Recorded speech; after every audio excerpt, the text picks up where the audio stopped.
Les postos, bienvenue dans cette nouvelle vidéo du très lourd. Tout au long de cette vidéo, les postos, comme vous le savez, le Paris Saint-Germain a la prétention et l'ambition de gagner la Ligue des Champions la saison prochaine, à n'importe quel prix. Et s'il faut doubler, voire tripler les postes, Paris le fera. Paris veut vendre, mais Paris aussi veut acheter en masse. C'est l'année prochaine pour le PSG qu'il faut gagner la Ligue des Champions, surtout pour QSI, à 1 an et demi de la Coupe du Monde au Qatar. On cherche à gauche, on cherche en attaque, on cherche au milieu et on cherche aussi dans l'axe.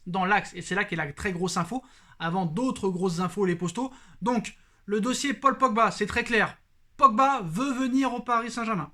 Le PSG veut Paul Pogba et en fait une priorité. Il y a un accord entre Paris et Pogba, il y a un accord entre Raiola, le PSG et Pogba. Manchester United est prêt à le vendre, surtout à 1 an de la fin de son contrat, moyennant finance, et attend l'offre officielle de la part du Paris Saint-Germain qui pourrait être de 50 millions d'euros dans les prochains jours. Alors que Manchester United en demande minimum 55. Je pense que l'affaire sera conclue autour de 55-60 millions d'euros. Paul Pogba sera parisien cet été. Maintenant, le dossier Kylian Mbappé, il a été très clair. Mbappé veut quitter le Paris Saint-Germain et a aucune intention de prolonger. Maintenant, c'est de savoir est-ce qu'il va partir cet été et sera vendu ou partira-t-il à la fin de la saison prochaine. En tout cas, du côté du bord parisien, on essaye de réfléchir et étudier une éventuelle vente. On sait que la presse espagnole a évoqué peut-être une offensive de Florentino Pérez mi-août à 1 ou 2 semaines de la fin du mercato. On verra ce qui se passera. Moi, je pense que si Mbappé veut partir, il faut le laisser partir honnêtement et faire une très grosse vente, quitte à négocier vraiment un paiement sur plusieurs années, c'est pas grave, mais voilà. Ça sert à rien de se bouffer la saison sur un joueur qui veut partir à la fin de saison. Il faut arrêter de faire des cadeaux. Voilà, ça sert à rien. Ça n'a aucun intérêt pour Doha de garder Mbappé et le laisser partir libre, vu que quand il y aura le début de la Coupe du Monde, il ne sera pas là Mbappé. Donc soit tu le prolonges, soit tu le vends cet été. Sinon, il n'y a aucun intérêt. Maintenant, voilà, on sait que si Mbappé reste, la saison va être très compliquée pour lui. Il y a de grandes chances qu'il soit sifflé, même s'il est apprécié quand même par les supporters du PSG. Mais les postos, le remplaçant d'Mbappé, apparemment, aurait été tout trouvé à court terme. On en reparlera plus tard dans la vidéo, mais là, l'information qui vient de tomber de la part des médias italiens, Kimpembe serait sur le départ, surtout depuis l'arrivée de Sergio Ramos, la menace Ramos, donc voilà, moi je pense que c'est pas une bonne idée de laisser partir et de vendre Presnel Kimpembe. C'est un vrai Titi parisien, on a besoin de ce style-là au Paris Saint-Germain, voilà, parce qu'il y a beaucoup de joueurs, il y a beaucoup de présidents, il y a beaucoup de médias qui nous critiquent. Je pense que Kimpembe est un vrai Parisien, un vrai Titi parisien, et je pense qu'il faut le garder. Donc Presnel Kimpembe, sous contrat avec le PSG jusqu'en 2024, intéresse de plus en plus de très grosses écuries européennes. Chelsea et le Real Madrid sont venus sur les traces de Kimpembe ces derniers jours. D'après les informations du Corriere dello Sport, le joueur du PSG aurait récemment fait l'objet de très grosses avances de la part de Chelsea et de Manchester City, ainsi que le Real Madrid. Donc City n'est pas très chaud, il cherche d'autres pistes à ce niveau-là, mais Chelsea et le Real Madrid sont très intéressés. Son ancien entraîneur Thomas Tuchel le connaît très bien et voudrait donc le convaincre de le rejoindre à Londres, où il pourrait retrouver non seulement son ancien coach, mais aussi son ancien coéquipier de la défense centrale, Thiago Silva. Donc vraiment, très grosse interrogation sur l'avenir de Kimpembe au Paris Saint-Germain. Devenu titulaire indiscutable depuis le départ pour Chelsea de Thiago Silva, Kimpembe voit une nouvelle menace arriver avec Sergio Ramos et cela pourrait bien le pousser à quitter le club cet été. Donc le Real, Chelsea sont très intéressés. Récemment, l'équipe avait révélé que Kimpembe ne serait aucunement affecté par une concurrence avec Sergio Ramos. Aujourd'hui, c'est différent en Italie. Ce samedi, Tuttosport explique que Kimpembe a bien été affecté par l'arrivée de Sergio Ramos. Il connaît la valeur et l'ambition et le palmarès de l'Espagnol et craint donc de perdre sa place et de s'asseoir sur le banc. Maintenant, d'après les informations du média italien, Kimpembe s'interroge sur son avenir au PSG et pourrait sérieusement envisager un départ de son club de cœur cet été. Donc le Real et Chelsea lui font les yeux doux. Comme vous le savez, Ramos est parti du côté du Real, Varane va partir et il faut les remplacer. Et apparemment, Carlo Ancelotti apprécie énormément Kimpembe et serait persuadé qu'il est l'homme parfait pour renforcer sa défense centrale, encore plus si Raphaël Varane claque la porte à 1 an de la fin de son contrat. Carlo Ancelotti, ancien coach du Paris Saint-Germain, est très intéressé. Donc les 2 anciens coachs du PSG sont intéressés par Presnel Kimpembe. Et à en croire les indiscrétions de Tuttosport, Chelsea vraiment en ferait une priorité et l'aurait d'ailleurs contacté afin de le convaincre de venir à Londres et au club cet été. Paris en demanderait minimum entre 40 et 45 millions d'euros. Je pense que moi il vaut plus. Voilà, mais moi je pense qu'il faut le garder. C'est un joueur qui n'a pas peur de se sacrifier pour l'équipe. C'est un vrai Titi parisien. Alors certes, quand tu lui mets pas un très gros défenseur central à côté de lui, du style Marquinhos, Thiago Silva, Raphaël Varane ou peut-être Sergio Ramos, c'est compliqué pour lui. Mais voilà, moi je pense que c'est un joueur qui est un très très bon joueur. Voilà, c'est un mec qui tacle très bien, qui va vite, qui est très peu blessé, qui donne tout pour l'équipe.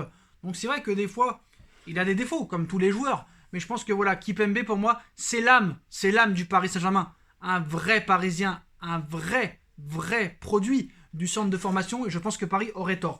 Maintenant, on va voir ce qui va se passer. Mais même si Kimpembe venait à ne pas partir, Paris cherche un défenseur central. Paris n'est pas satisfait apparemment de l'état physique de Sergio Ramos. C'est pour ça qu'il n'a pas encore débuté la moindre minute en match amical. Et après de nombreuses tentatives ces derniers mercato, Leonardo semble décidé à enfin passer à l'action pour Kalidou Koulibaly. Donc la concurrence s'annonce vraiment rude. Il y a beaucoup de joueurs au poste de défenseur central. T'as Kimpembe, Marquinhos, Ramos, Kerrer, Diallo. Alors Kerrer pourrait être vendu, peut-être Diallo aussi, même si Diallo à l'heure actuelle, à gauche, c'est le seul réellement qui peut jouer à gauche. Bernat, on ne sait pas quand il va revenir. Kurzawa pourrait être vendu, Bakker est parti, donc c'est compliqué. Donc maintenant, Sergio Ramos apparemment inquiète au niveau du staff médical. Bon, on se rappelle, Ramos avait dit Marquinhos et Kimpembe sont de bons défenseurs en France et au Brésil et au PSG. Il faudra que je fasse beaucoup de choses pour gagner ma place. Mais à l'heure actuelle, Paris voudrait quand même un autre défenseur central pour pallier d'éventuelles blessures de Sergio Ramos et aussi d'éventuelles suspensions ou autre chose, ou des blessures aussi. Marquinhos et Kimpembe peuvent être blessés aussi, ça s'est déjà vu. Et le nouveau renfort au poste de défenseur central pourrait s'agir de Kalidou Koulibaly, le joueur du Napoli, qui est suivi depuis plusieurs années par le Paris Saint-Germain. Mais voilà, Naples a de gros problèmes financiers et serait prêt à vendre le joueur. Foot Mercato a évoqué des contacts avec l'entourage du Sénégalais. Les médias italiens ont confirmé aujourd'hui. Son agent voudrait convaincre le Paris Saint-Germain de le faire venir. Ce samedi, le Corriere dello Sport assure que la piste Koulibaly a bien été activée par le Paris Saint-Germain ces derniers jours. Et d'après les informations du média italien, l'agent de Koulibaly a été approché, a approché Leonardo. Après avoir échoué l'année dernière, Paris pourrait donc retenter sa chance. Et Ramadani aimerait convaincre le PSG de recruter Koulibaly cet été. Le problème, c'est que si Naples veut le vendre, c'est encore une fortune. Alors c'est moins cher que l'année dernière, on parle de 50 millions d'euros, mais voilà, on va pas dépenser 50 millions d'euros alors qu'on a déjà 3 très gros défenseurs centrales, voire 4. Donc pourquoi un intérêt de Koulibaly ? C'est pour épauler un inquiétant Sergio Ramos. Toujours selon le Corriere dello Sport, le directeur sportif Leonardo aurait de sérieux doutes concernant l'état de santé et l'état physique de Sergio Ramos, qui a vécu un véritable calvaire en enchaînant les blessures ligamentaires, musculaires. Il n'a disputé que 21 matchs cette saison avec le Real Madrid. Leonardo semble donc, on va dire un petit peu, être pragmatique, voilà, et craint un petit peu une possible blessure qui peut arriver rapidement. C'est pour cela qu'il souhaiterait recruter un autre défenseur central et Koulibaly serait le joueur idéal aux yeux de Leonardo. Paris pourrait proposer 30 millions d'euros pour Koulibaly. Alors, est-ce que c'est vraiment une utilité maintenant ? Je ne sais pas. Je comprends que tu veux gagner la Ligue des Champions, que tu veux doubler, voire tripler les postes. Mais quand tu as déjà 3, voire 4 très bons défenseurs centraux, est-ce que tu en as vraiment besoin d'un 5e ? Alors, est-ce que Naples utilise le Paris Saint-Germain pour pouvoir peut-être le refourguer à d'autres équipes ? On verra, mais en tout cas, la piste Koulibaly serait sérieuse et Paris serait prêt à dégainer 30 millions d'euros pour s'attirer les services du Sénégalais. Maintenant, d'autres infos et les postos. À gauche, comme vous le savez, à gauche, Paris cherche. Kurzawa pourrait partir. Bakker est parti. Bernat, pour l'instant, on ne sait pas s'il va revenir. mais Paris serait intéressé par Alex Sandro. C'est aussi la Gazzetta dello Sport qui l'annonce aujourd'hui. Donc apparemment la Juve serait pas contre le laisser partir. La Juve a de très gros problèmes financiers. Alex Sandro serait estimé à 20 millions d'euros de la part des Turinois. Et s'il y a un départ dans les jours à venir ou dans les semaines à venir de Layvin Kurzawa, Paris pourrait enclencher la piste Alex Sandro. Alors j'ai envie de te dire, Kurzawa s'en va, Alex Sandro arrive, pourquoi pas? Alors c'est vrai que j'aurais préféré Théo Hernandez, mais Théo Hernandez c'est très très cher.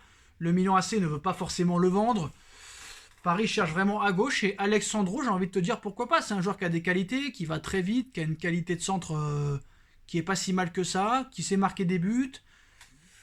Franchement, pourquoi pas? J'ai envie de te dire pourquoi pas. Donc, à voir si cette piste se précise dans les jours à venir. Quoi qu'il en soit, si Kurzawa s'en va, il y aura une piste à gauche. Hein, même si Kurzawa s'en va pas, mais bon, Paris fait tout pour vendre Alphonse Areola, Kurzawa, Kerrer, Rafinha, Herrera et peut-être d'autres joueurs. Donc voilà. Maintenant, sur le dossier Mbappé, bah, apparemment, le dossier Cristiano Ronaldo commence à s'accélérer. Il y a une sortie qui a été un petit peu, on va dire, étudiée sur l'avenir de Ronaldo. Apparemment, Ronaldo ne veut plus de la Juventus de Turin et la Juve ne veut plus de Ronaldo. Donc apparemment, la tendance que son entourage laisse passer est toujours la même. C'est-à-dire que Cristiano Ronaldo sera à Turin lundi pour des examens médicaux, pour le début de la préparation. Cependant, cela ne peut être qu'un mouvement de façade. Le sentiment qu'a un certain journaliste de Calcio Mercato qui nous dit que la Juve ne veut plus de Ronaldo et que Ronaldo ne veut plus de la Juve. J'espère que ce sera la 4e année de CR7 à la Juventus et qu'ils joueront une finale de Ligue des Champions avec lui, mais je suis sceptique sur la poursuite du mariage, confie un journaliste italien dans des propos relayés par Calcio Mercato. Et apparemment, la priorité pour remplacer Mbappé à court terme serait Cristiano Ronaldo les postos. Hein. Donc là, c'est quand même assez chaud. Paris en fait une priorité au poste d'attaquant. Et Paris, en fait, voudrait utiliser l'argent de Mbappé pour pouvoir acheter un top remplaçant l'année prochaine en 2022. On parle d'Haaland, on parle de Paulo Dybala. Moi, j'ai envie de te dire, Ronaldo. Bon, si Paris le prend, très bien, ça va encore vendre des maillots. D'ailleurs, est-ce que Ramos n'a pas été acheté pour vendre des maillots aussi? On a vu que c'est le plus gros départ depuis l'arrivée de Neymar et de Mbappé au Paris Saint-Germain. Ronaldo, c'est quand même plus de 40 buts encore cette saison à 36 ans. Donc j'ai envie de te dire, on ne prend pas n'importe qui. Si tu remplaces Mbappé, mais à court terme, c'est bien. À long terme, c'est moins bien. On parle aussi d'Harry Kane pour remplacer Kylian Mbappé. Mais maintenant, l'avenir de Ronaldo, c'est très très chaud les postos. Parce que là, on parle réellement d'une réelle info. Comme quoi Ronaldo pourrait débarquer au Paris Saint-Germain dans les prochaines semaines. La Juve, financièrement, ne peut plus assumer le salaire énormissime de Cristiano Ronaldo. Et aujourd'hui, la Gazzetta dello Sport nous annonce que si jamais Mbappé est vendu au Real Madrid, à court terme, Paris ferait venir Leonardo. C'est une priorité pour lui de faire venir Cristiano Ronaldo si jamais Mbappé venait à partir. Et même si Mbappé venait à ne pas partir, bah Icardi vendu, Ronaldo qui vient. Là aussi, ça peut être aussi une très très très grosse opération qui pourrait avoir lieu dans les prochaines semaines. Mais en tout cas, les postos, ce mercato va être très chaud. Voilà, va être très chaud. City à fond sur Harry Kane, pourrait dépenser plus de 200 millions d'euros pour Harry Kane à Tottenham. Ouf, c'est chaud. Honnêtement, c'est chaud les postos. On en reparlera plus tranquillement dans les prochaines vidéos. Dites-moi en commentaire ce que vous en pensez. Je compte sur vous pour bombarder la barre de like. On like, on partage, on commente, on s'abonne. On active la petite cloche pour être tenu au courant des vidéos qui vont sortir. On me rejoint sur mes différents réseaux sociaux, sur mon Instagram SBFootNews, sur mon autre chaîne YouTube SBFootNews. Ma cagnotte PayPal est disponible en lien en description si vous voulez faire évoluer la chaîne en faisant un petit don. Et on se retrouve très vite pour une nouvelle vidéo les postos. Tchuss.